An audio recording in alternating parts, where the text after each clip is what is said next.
முதலமைச்சர் அவர்களே, எதிர்க்கட்சி தலைவர் அவர்களே, அமைச்சர் பெருமக்களே, சட்டமன்ற உறுப்பினர்களே, அவை பணியாளர்களே, காவலர்களே, கேமராமேன்களே, அரசு ஊழியர்களே, இங்கு பணியாற்றும் அனைவருக்கும் முதல்கண் எனது பணிவான வணக்கங்களை தெரிவித்துக் கொண்டு எனது உரையை தொடங்குகிறேன்.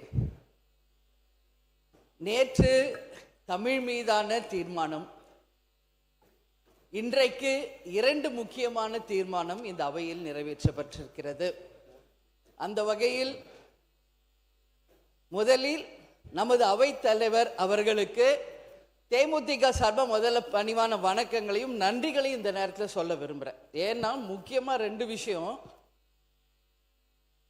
நேரடியாக தொலைக்காட்சிகளில் நேரலையில் சட்டசபை நிகழ்வுகளை காண்பிக்க வேண்டும் என்பதை இந்த அவையில் எதிர்க்கட்சி தலைவராக புரட்சி கலைஞர் கேப்டன் அவர்கள் வலியுறுத்தி அதற்காக எவ்வளவோ வாதாடினார். அப்பொழுதெல்லாம் நிறைவேறாத அந்த நேரலையை இன்றைக்கு நேரலையாக ஒளிபரப்பி கொண்டிருக்கும் இந்த அவைக்கும் முதல்வருக்கும் பேரவைத் தலைவருக்கும் எங்களது நன்றிகளை தெரிவித்துக் கொள்கிறோம்.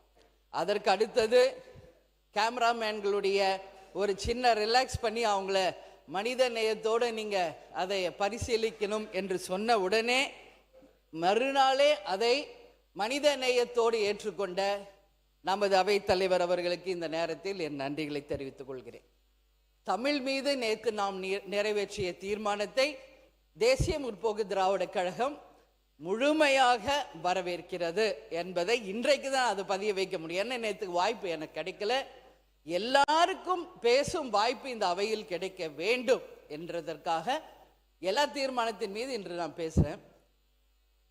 தமிழ் என்று சொன்னால் நம் தாய்மொழி, தமிழ், நம் நாடு தமிழ்நாடு, அதில் யாருக்கும் எந்த மாற்று கருத்துமே கிடையாது. அந்த வகையில் தமிழ் மொழியை நம் தமிழ்நாட்டில் இருக்கும் அனைவரும் தன் தாயாக தான் நினைக்கிறாங்க. அந்த நம்மளுடைய தமிழ் மொழிக்கு இலக்கணமான அந்த பாடலை இயற்றிய மனோன்மணியம் சுந்தரம் பிள்ளை அவர்களுக்கு இந்த நேரத்தில் நாம் நன்றிகளை தெரிவித்துக் கொள்வோம். அது மட்டும் கிடையாது, தமிழ் அப்படின்னு சொன்னாலே எல்லாரும் ஒன்று கூடக்கூடிய அந்த உணர்வு,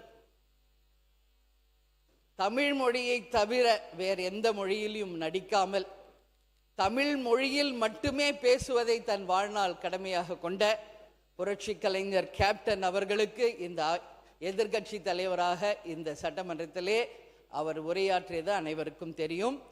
கதராடையையும் தமிழ் மொழியையும் தவிர தமிழர் பாரம்பரியத்திற்கு அப்பாற்பட்டு அவர் வாழ்ந்தது கிடையாது இறுதி மூச்சு வரை. அதே போல இந்த அவையிலே முக்கியமான ஒரு விஷயத்தை நான் சொல்லணும்னு நினைக்கிறேன். இந்த தமிழ்தாய் வாழ்த்து நமது தமிழர்களுக்கு மட்டும் கிடையாது, உலகம் முழுவதும் வாழ்ந்து கொண்டும் இருக்கும் நமது இலங்கை வாழ் தமிழர்களுக்கும் இது உரித்தாகும். ஏன்னா அவங்களும் தொப்புள் கொடி உருவாக நம்ம தமிழர்கள் தான். இலங்கை வாழ் தமிழர்களுக்கு ஒரு பிரச்சனை வரும் பொழுது முதலில் உண்ணாவிரதம் 1982 நமது தமிழர்களுக்காக உண்ணாவிரதம் இருந்தவரும் கேப்டன் என்பது எல்லாருக்கும் தெரியும். அது மட்டும் இல்லை, இந்த தமிழ்நாட்டிலே தமிழன் என்று சொல்லடா, தலை நிமிர்ந்து நில்லடா என்ற வாசகத்தை தன் வாழ்நாள் முழுவதும் கடைபிடித்தவர் கேப்டன். உறுப்பினர் இந்த 2 தீர்மானங்கள் முன்மொழியப்பட்டிருக்கிறது. நீங்க அல்ல சீக்கிரமா அது 2 மேல் நீங்க பேசி முடிக்கணும். 5 minutes தான் நான் கேட்டிருக்கேன்னா முடிச்சிருவேன். சாரி, அண்ணாவே வருது எனக்கு பேரவைத் தலைவர் அவர்களே. அதனால தமிழ் மொழியை நாம் தாய்மொழியாக ஏற்றுக்கொண்டோம். அந்த வாழ்த்துப்பாடு நம்ம நிச்சயம் அதை ஏற்றுக்கொள்கிறோம். அதில் மாற்று கருத்து யாருக்கும் இல்லை. இன்றைக்கு 2 தீர்மானம் நாம் நிறைவேற்றி இருக்கிறோம்.